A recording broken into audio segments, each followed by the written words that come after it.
And Hebrews chapter 11, magbasa tayong sa verse from 24 nga to sa 27. Kung nasa, amen? Tanamaning dog paliw para sa pagbasa pulong sa Diyos. By faith, Moses, when he was come to years, refused to be called the son of Pharaoh's daughter, choosing rather to suffer affliction with the people of God than to enjoy the pleasures of sin for a season, esteeming the reproach of Christ greater riches than the treasures in Egypt, for he had respect unto the recompense of the reward. By faith he forsook Egypt, not fearing the wrath of the king, for he endured as seeing him who is invisible. Bisaya. Tungod sa pagtuo si Moses, sa dihang siya miabot na sa mga tuig, midumili nga tawgon nga anak sa babaeng anak ni Faraon, nga nagapili hinuon sa pag-antos o kasakit uban sa katawhan sa Diyos kaysa pagpahimulo sa mga kalipay sa sala sa usa ka panahon. We could also say sa kadyot lang. Verse 26, nga nagaila sa pagtamay nga iya, let me try that again. Nga nagaila sa pagtamay nga iya ni Kristo, nga mas bililhon pa nga katigayonan kaysa mga bahandi sa Ehipto. Kay siya adunay pagtagad ngadto sa pagbalos sa ganti. Tungod sa pagtuo siya mibiya sa Ehipto nga wala nahadlok sa kapungot sa hari. Kay siya milahutay nga daw nakakita kaniya kinsa dili makakita. I like that phrase, siya milahutay. I thought that was what I'd be preaching on today, but ang Diyos nag-change sa kong plano. So my message this afternoon is wasted blessings. Hey Romel, come on in. I was wondering. Nasi Claire, nag-wonder. There he is. Come on in. Ay lingkaranan diri, tapad sa imong asawa. There we go. So my message is wasted blessings. Nausik nga mga panalangin. Wasted blessings. I know you can see nga medyo luya ko, but I want you to forget that for a few minutes. Ayaw kabala ka kabay niya na ako dari na mensahe nga gikinahanglan na to. Kinahanglan ta mag-focus sa kamatuoran. Okay? Magampo na ta, tayo magwalik ko kaninyo, kabayan sa wasted blessings. Heavenly Father, thank you for today, Lord. Thank you for your goodness to us. Thank you for your blessings on our church. Thank you for a good attendance on Sunday afternoon after a little bit of a down attendance this morning with illness and crazy weather. Thank you, Lord, for visitors this morning and some other folks coming back. And thank you for our young people getting excited about bringing people to church. Thank you, Lord, for the one that came from Ninabo, another that came from Maria Cristina with the de Guzmans. Lord, I just pray, God, that we would continue to seek to bring people not only to salvation, but also to church. Lord, I pray, God, that you bless this message. Fill me with your Spirit. Lord, I pray you give me a supernatural strength. Help me, God, I pray. In Jesus' name, amen. Pwede ko mo maglingkod. Much of this outline is written in Visayan. Murag tungod ang Diyos kabalo. Kung maluya ko, mas hinay akong utok. So, dili maka-translate diretso. Pero usay basi malibog ko gamay sa Bisaya kay kapoy ko. Hebrews 11 is the great chapter of faith in the Word of God. Sa tibok Biblia, kinit man ang bantugang kapitulo mahitungod sa pagtuo.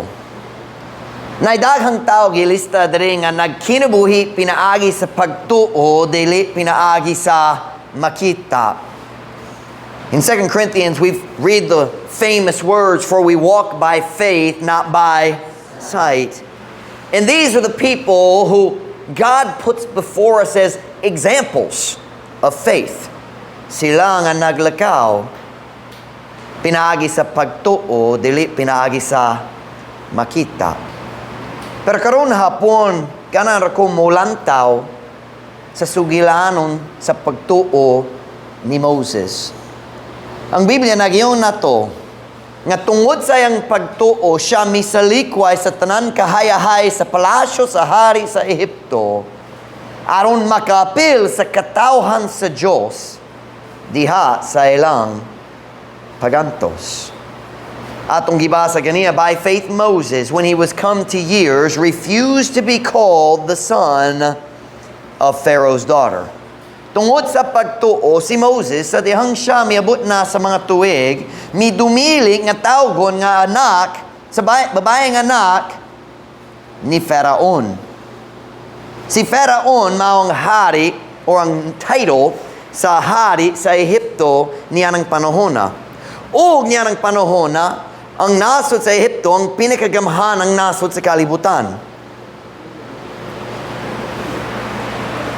Og si Moses, nagdesisyon nga mosalikway niya nga oportunidad, nga tawgon ang anak, sa babaeng anak ni Pharaon, the grandson, the grandchild of the king, a prince's position. Nagsalikway siya sa tanan, aron moapil sa mga tao sa Diyos, diha sa ilang pagantos. Now, sa atong tawhanong hunuhuna, kadto walay klaro. Allow me to quickly remind you, magpainumdum ko ninyo sa background ni ini nga nindong nga story. Si Moses, tungod sa usa ka kahibulungan nga milagro sa Diyos, diha sa iyang pagkabata. Si Moses,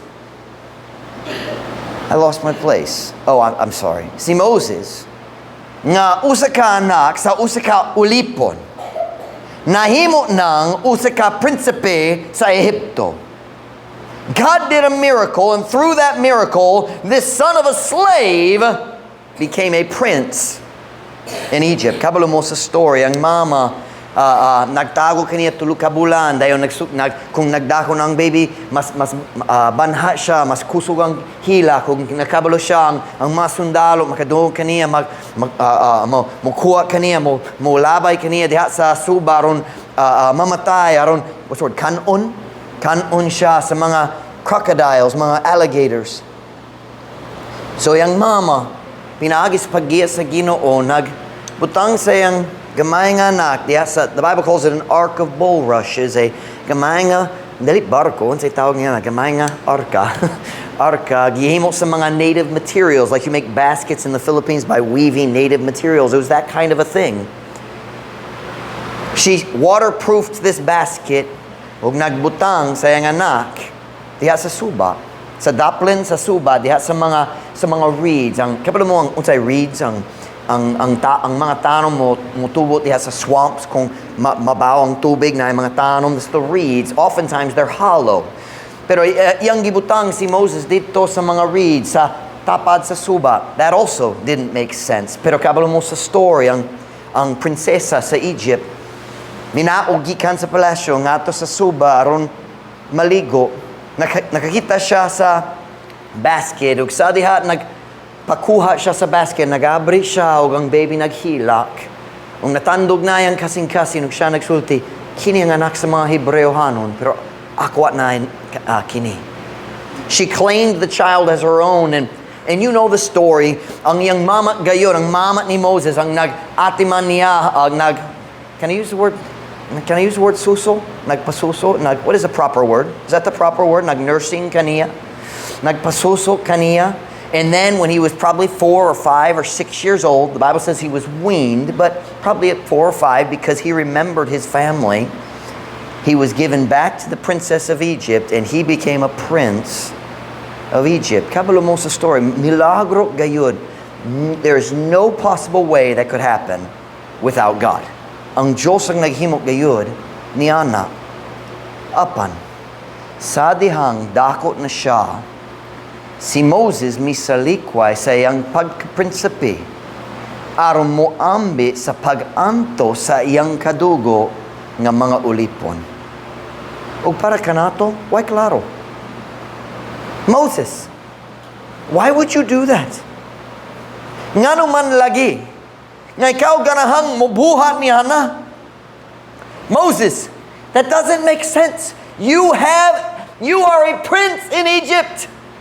Na chance sa mahimong kahari. Wala kay klaro, Moses. Wala kay klaro.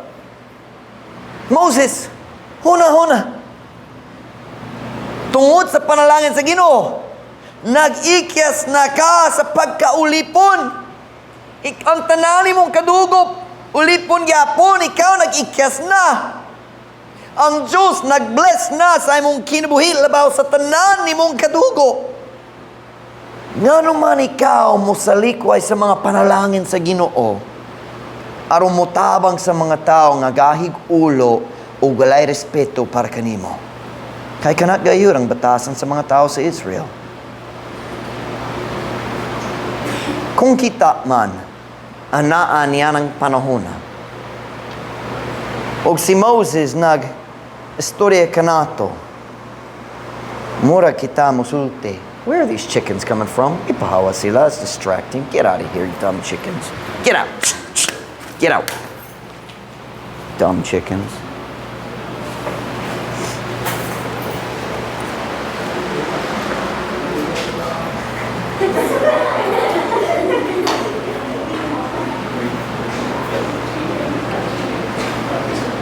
Nakoy mayong balita na lechon mano kuman sa church karon. Kumusulod sa mong lote, amo na, ato na. Just kidding, that's called stealing. Where are we now?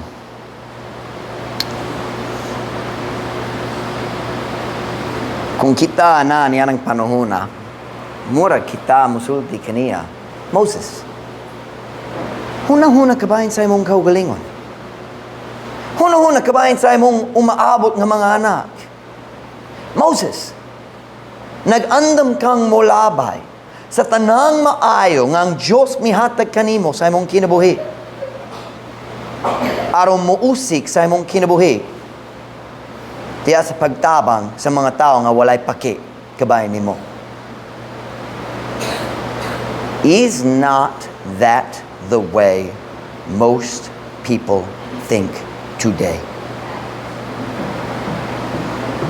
Dili ba kana ang paagi sa hunahuna sa kadaghanan sa tao karon? Let's go back with me. Would you go back with me again to our text verse? Look at verse 24. I want you to notice the first two words.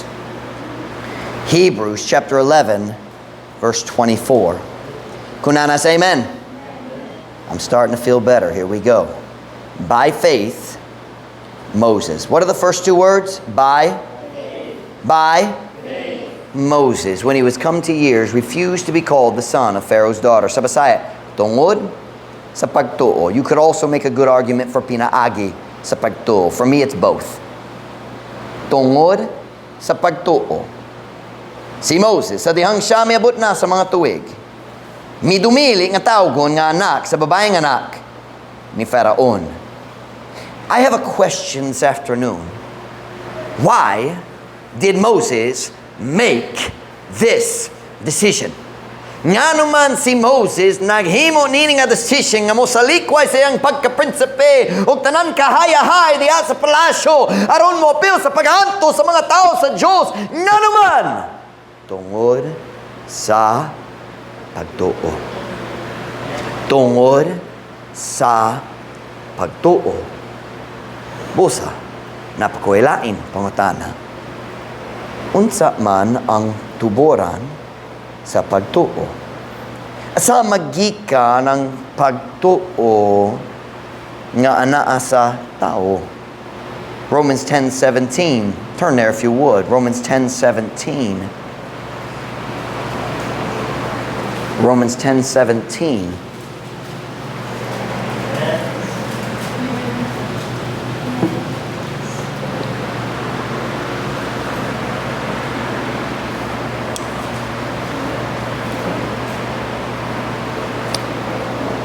Kunana sa amen. So then faith cometh by hearing, and hearing by the word of God. Busang pagtuo nagaabot pinagi sa pagpaminaw, ang pagpaminaw pinagi sa pulong sa Diyos. Ang pagtuo magikan sa pagpaminaw sa pulong sa Diyos. So what does that mean? That means doing something by faith always means following the revealed will of God. Am I making sense? Ang pagtuo na ay usa ka dili mabulag nga kaluha pagka masinugtanon. Faith and the twin sister, obedience. Faith and obedience.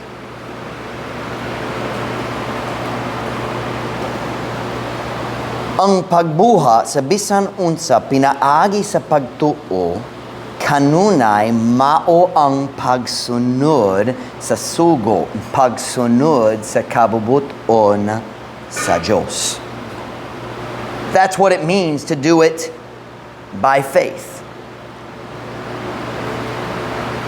Sometimes I grow weary of the attitude of Filipino missionaries. I mean, missionaries from the Philippines go in other places.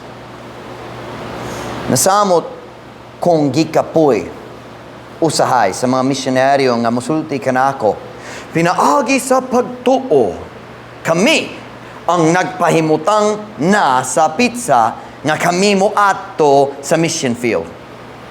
Keyword, kami. Kami. Just last week, na missionary diri, I said, unsay mong schedule? He said, well, dili ko makabalik nini nga area pag-usab. So I'm thinking, why did you come to visit me if you can't come and be in my church service? Why are you here? And I'm not going to support you if you can't visit a church service. But anyway, gana kung magadong sa imong pagwali, sa imong batasan, gana kung makita ni mo diya sa ministry gayud. But anyway, I said, kanus ka mo mabalik? He said, nag-decision lang me, next April or May, mubalik mo ato mi sa Vietnam. O tanaw na to unsay buhaton sa Diyos, or something like that. Hold on. That's not faith. That's not faith. Faith is based on the clearly revealed will of God. Kana dili ang pagtuo nga atong makit-an diha sa pulong sa Diyos. I lost my place in my notes. I'm sorry. I really did. There we go. I'm sorry. Wala ko kabalo kinsa diri sa Pilipinas nagatudlo niya na kabayan sa pagtuo, pero kana dili subay sa Biblia. Kung walay sugo, dili ang kabubuton sa Diyos. Kung walay paggiya. Now, of course, let me stay with my notes. Kahibulungan ang kadaghan sa misyonaryo nga moadto sa ilang field gikan sa Pilipinas. Pinaagi sa pagtuo, dayon mo balik na sa Pilipinas human sa usa or duha ka tuig kay wala nay kwarta para sa ilang visa. Paminaw na ko, kana dali ang sayop sa Ginoo.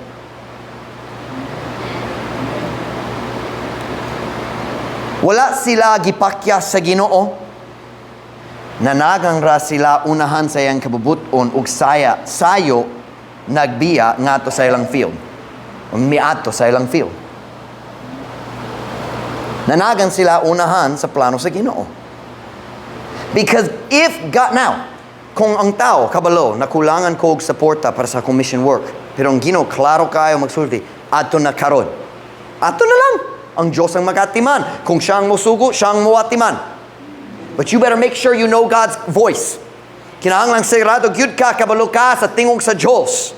Kung mobot na ka dito sa imong dapit ug makulangan og pagkaon para sa imong mga anak sa sunod adlaw, ang imong pagtulang, imong hawiran. Are you listening? I don't know who's teaching that, but I want to be real clear. It ain't biblical. Faith is based on God's will.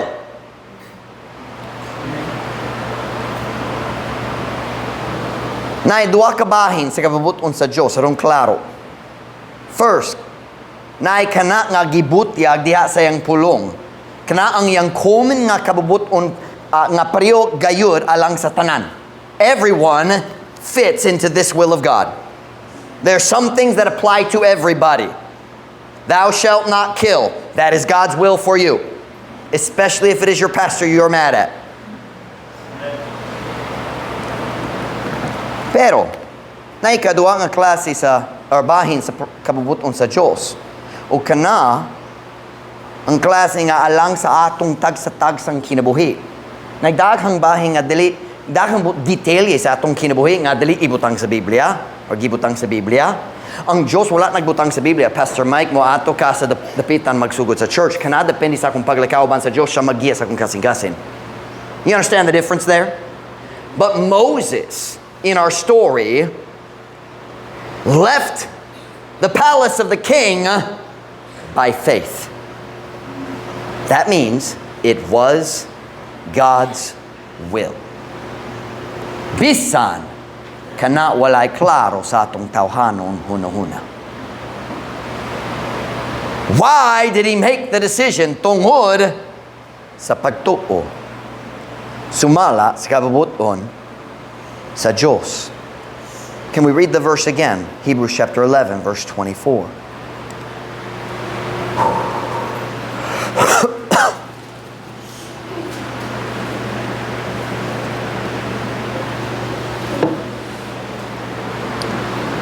Hebrews chapter 11, verse 24. Kung nanay, say amen.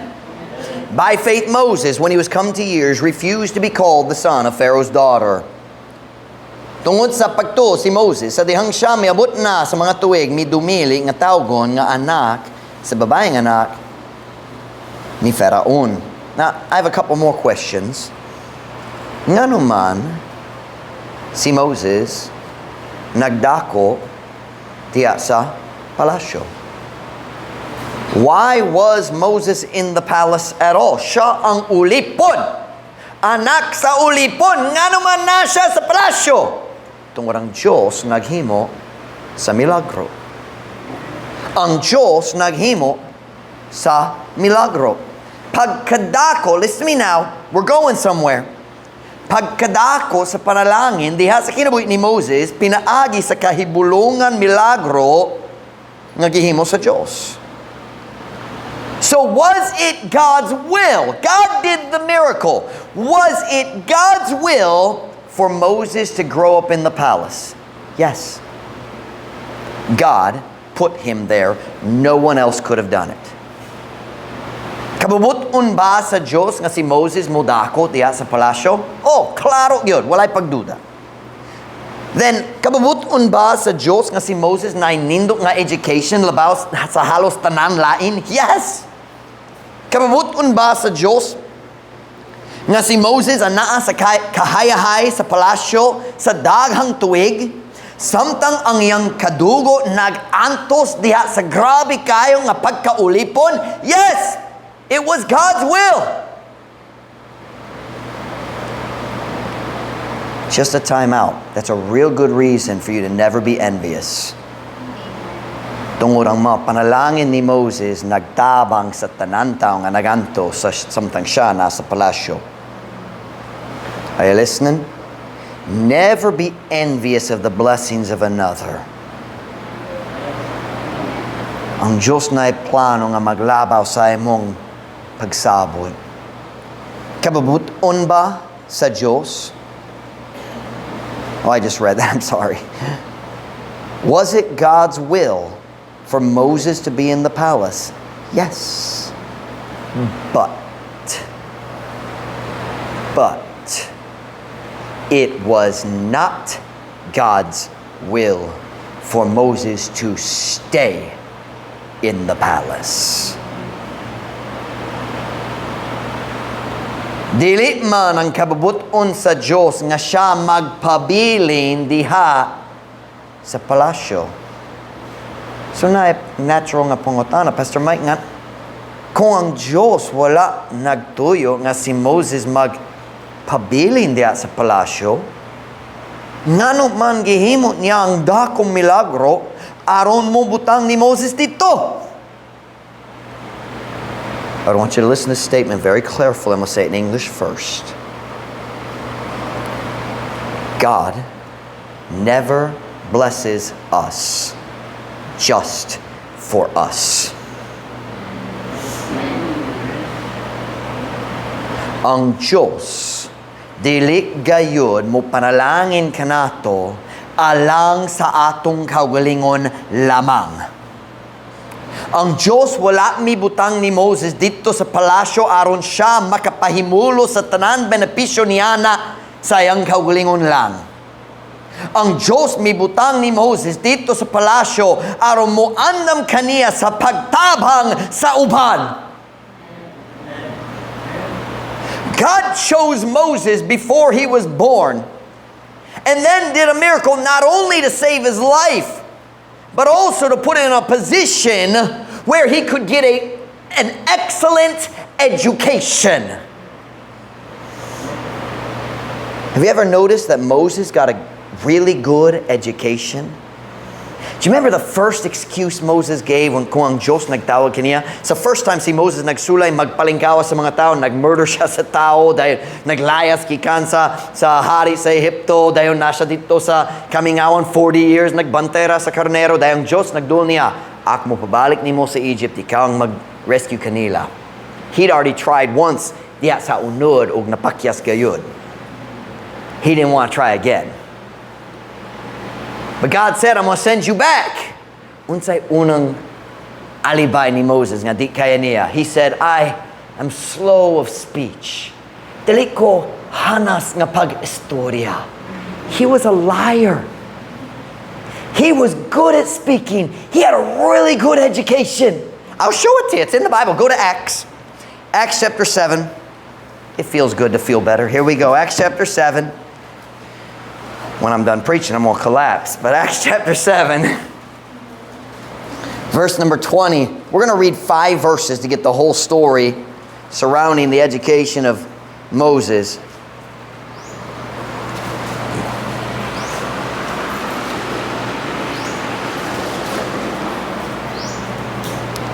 Kini ang mensahe ni Stephen sa wala pa siya gipatay sa mga tao dito sa Jerusalem.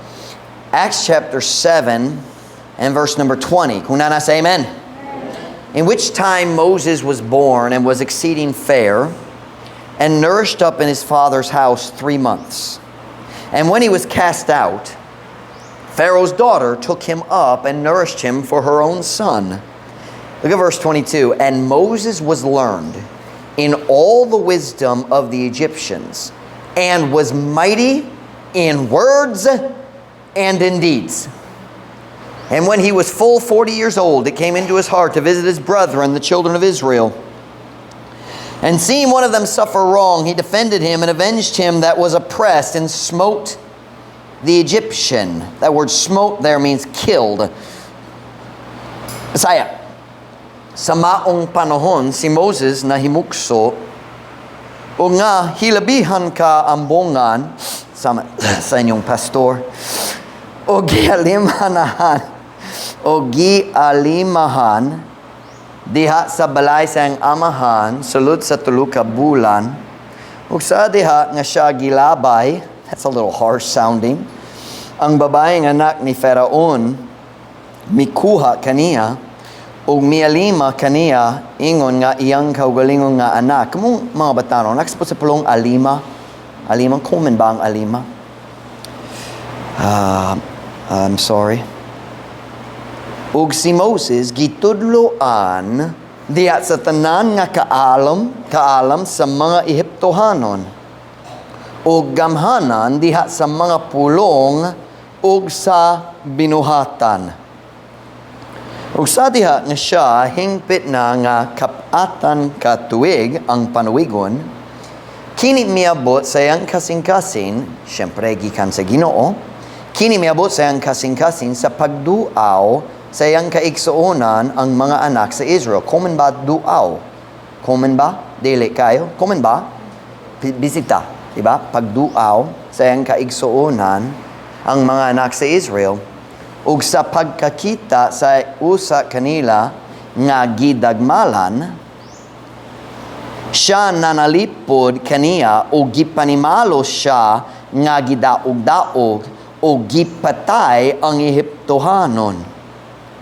Now, based on these verses, what do you think Moses learned in school? Well, he learned to speak well. Hana siya paglitok. So, that means he learned to think well. Ang kahana sa pag-istorya magikan sa kahana sa hunahuna. You understand that?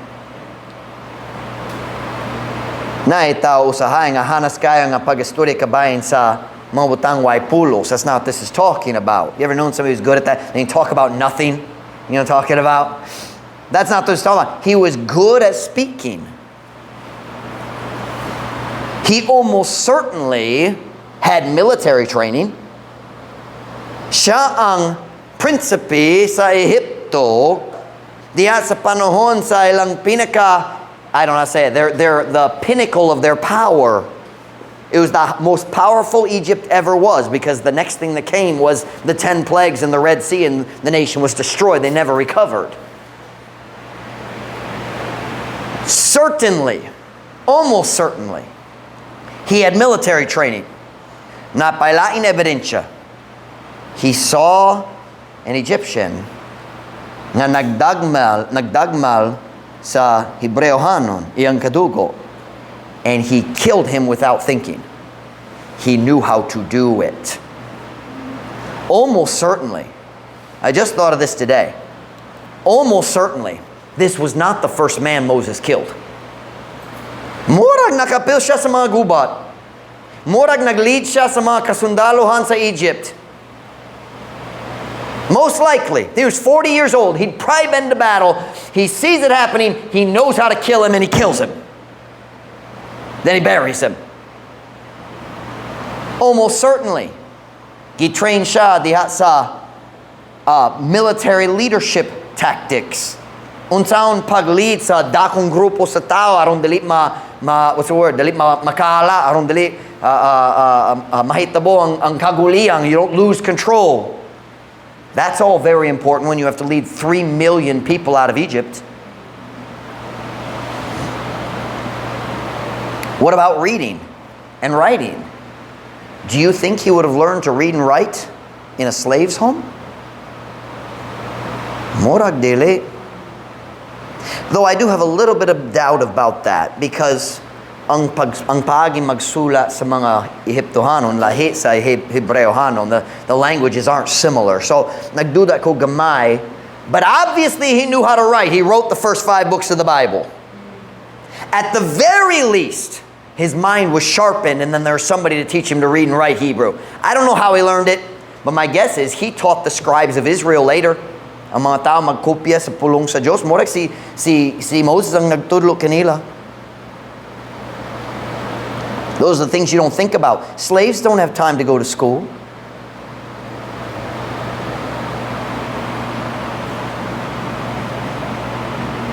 His mind was sharp. Can I use hait ang yang hunahuna? Panghunahuna? Hait ang yang panghunahuna. Which shows he had a good education. Listen, because the best education doesn't just give you knowledge, it teaches you how to think. Ang Diyos mibutang ni Moses diya sa uskanindo nga kahimtang. Tungod kay, watch now, tungod kay naa siya'y plano alang sayang kinabuhi. Why did God put him in the house of Pharaoh? So he could get the best education in the land. He was gonna need it. Tungod ang Diyos na'y plano para sayang kinabuhi. Ang katawhan sa Israel nanginahanglan sa uskatig palengkawas. Ug ang Diyos mipili ug miandam ni Moses alang niya nga katuyoan. But here's the point of the message. Are you ready? Ang Diyos mipili niya Ang Diyos nag-andam niya. Apan si Moses mismo, kinahanglang gyapon, mohimo sa decision.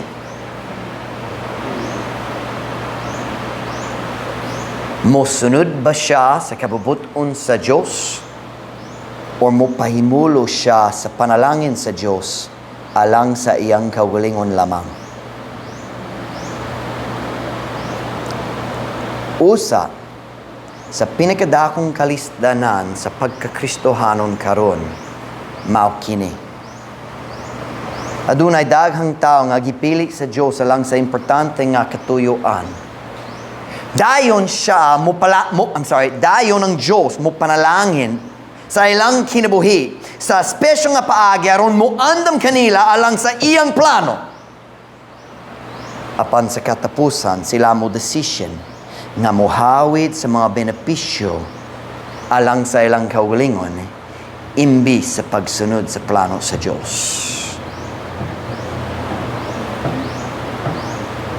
And the world and worldly Christians promote that kind of thinking. Na mga pastor mag-encourage sa ilang mga membro, unhon ang imong secular dayon kung ganang ka mag-Bible school gyapon.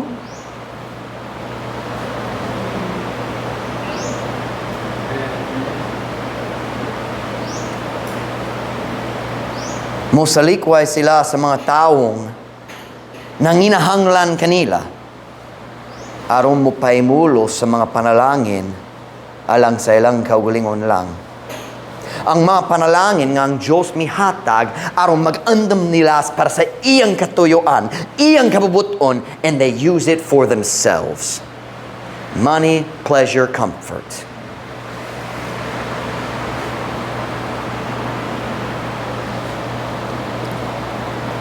I'm gonna make a bold statement. May daghang pastor dali mag-uyon nako pero wa ko ilabot. Mausig gayud ang education o ang mga talento o mga panalangin. Pero labaw pa ang education. Nga dili mo tumong sa kaluwasan sa mga kalag. The sad truth is, some of the most talented Christians never use their abilities for the most important work of all, the work of God. Now, there is nothing wrong with using your abilities to make money. No sin in that. Pero kung nakay abilidad, ug di gyud ka mo gamit sa imong abilidad para sa buluhaton sa Dios, nag-usik ka sa panalangin ang Dios mihatag kanimo. What is the work of God in this time in history? It started when Jesus rose from the dead and He said, "Go ye into all the world and preach the gospel." The Great Commission is the work of God. Win souls, get them baptized, teach them God's Word. Ay daghang tao break kaayo. Ug sila mo gamit niana para sa pagpangorta, walay sala. Pero kung dili gayud para sa pag-share sa mayong balita, sayang. Kung dili gayud gamiton para sa pagtuon sa pulong sa Dios aron makatudlo sa Sunday school class, basin gamay nga mga bata, pero makatudlo sa pulong sa Dios, sayang. What is the work of God? Win souls, get them baptized, teach them God's Word.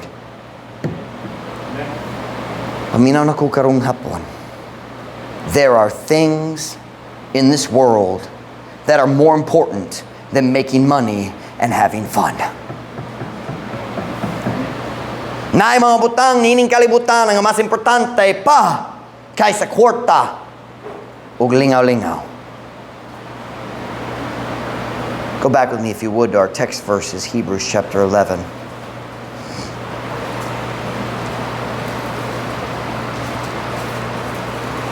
Hebrews chapter 11, verse 24. By faith Moses, when he was come to years, refused to be called the son of Pharaoh's daughter, choosing rather to suffer affliction with the people of God than to enjoy the pleasures of sin for a season, esteeming the reproach of Christ greater riches than the treasures in Egypt, for he had respect unto the recompense of the reward. By faith he forsook Egypt, not fearing the wrath of the king, for he endured as seeing him who is invisible. Saya.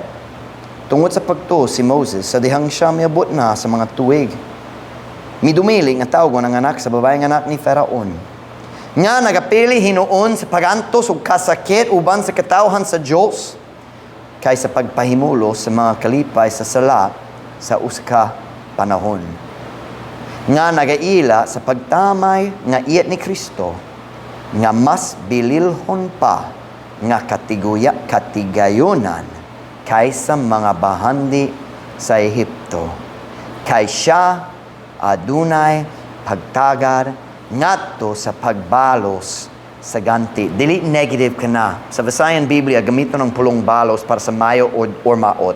It means simply ang pagbalik nga to sa tao sumala sa iyang buhat. That's all it means. So balos and ganti mean the same thing. The English is recompense of the reward. The payback of the reward. That's all it means. The reward of the reward. Sa pagbalos sa ganti, tungod sa pagtuo, siya mibiya sa Ehipto nga wala na hadlok. We see that there? Nga wala na hadlok sa kapungo sa hari. Kay siya milahutay nga daw nakakita kaniya kinsa dili makita. Karon pa nakamatikod ko niya nga wala nahadlok sa kapungo sa hari. Naidaghang Kristohanon, especially mga batanon, mopil sa church sama ni ini, mag-decision mo, alagad sa Ginoo sa ilang kinabuhi, ang Diyos mo tawag kanila nga mag-Bible school, dayon masuko ang iyang kinikanan. O tungod sa ilang kahadlok sa ilang kinikanan, mubalik sila sa kalibutan.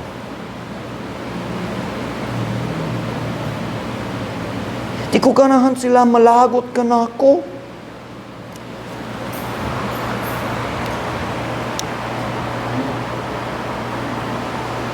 Where to go? Nga wala nahadlok sa kapungot sa hari.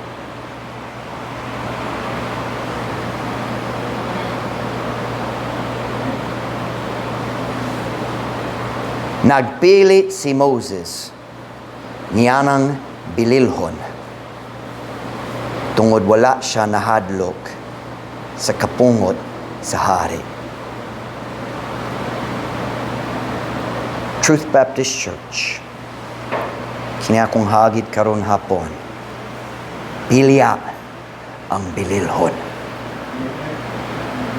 Pilya ang bililhon. Pilya ang kabubuton sa Diyos. Ayaw pag-usik sa mga panalangin sa Diyos. Gamita ka na alang sa iyang kabubuton. That's why He gave you the blessings. The world says, atimana ang imong kaugalingon una. Unhon ang imong education. You listen to me. If God wants you in Bible college, ug mag-decision ka mag-secular, you are out of God's will for the next 4 years, period. I am not telling you God's will. I'm saying if you know God wants you in Bible school, and you decide to follow your parents or your family's advice, na uncle, ako mo bayad sa imong eskwela. Na ante, pwede ka magstay sa mo, ako mo bayad. You listen to me.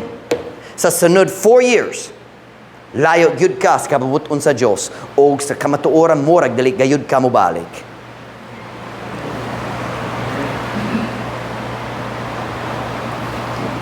Ang kalibutan mo sulti ati man ang imong kaugalingon una dayon pagkalagad sa Ginoo. Pero sila nakasabot sa kamatuoran ang mga Kristohanon nalimot. Human sa pipila ka tuig nga ati man sa imong kaugalingon dali nakaganahan mo lagad sa Dios. Nagtilaw na sa mga kahimuot sa kalibutan. Nawala na ang gana mo lagad sa Diyos. God says, pangitaan ninyo una ang gingharian sa Diyos. Asa nining duha imong pilion. Pilya ang bililhon. Pilya. You listen to me. You say, Pastor Mike, unsang bililhon? Ang kaluwasan sa mga nawala. 100 years from now, walay laing butang importante. Ang kanindo sa imong balay, dali importante. Ang kanindo sa imong sakyanan, imong motor, ang imong bagong cellphone, dali importante. 100 years gikan karon, na uska butang lang nga importante. Pili ka tao nasa langit uban nimo tungod nimo. Pili ka tao gi-encourage nimo nga magpadayon diha sa pagpangalagad sa Ginoo. Pili ka tao gitudlo kanimo sa pulong sa Dios aron sila magalagad pud sa Ginoo. Kana ra ang importante. 100 years gikan karon. I wanted to preach tonight on enduring faith. Nagalahut tayo sa pagtuo. For Moses endured, but God turned it to this. So I gotta believe this is what we need. Kinahanglan ba ka maghimo sa decision? Piliya ang bililhon. Tugon na mga ulo, piyong mata.